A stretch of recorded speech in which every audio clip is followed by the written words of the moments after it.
When you step into the theater, it's like you're stepping into a completely different world.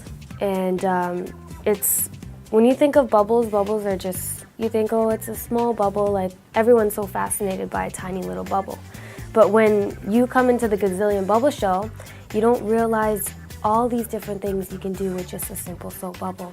I mean, you can turn these bubbles into square bubbles, you can turn these bubbles into smoke bubbles, you can turn them into different colors.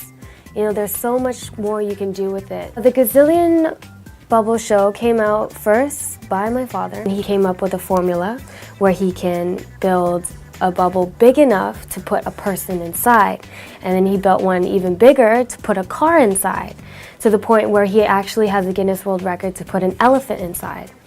So it all came up by him and his imagination, and then he brought the whole family into it. I feel like bubbles are like an international language, you know? I feel like when someone sees a bubble, everyone's happy, everyone's joyful. Regardless of age, everyone is still amazed by bubbles.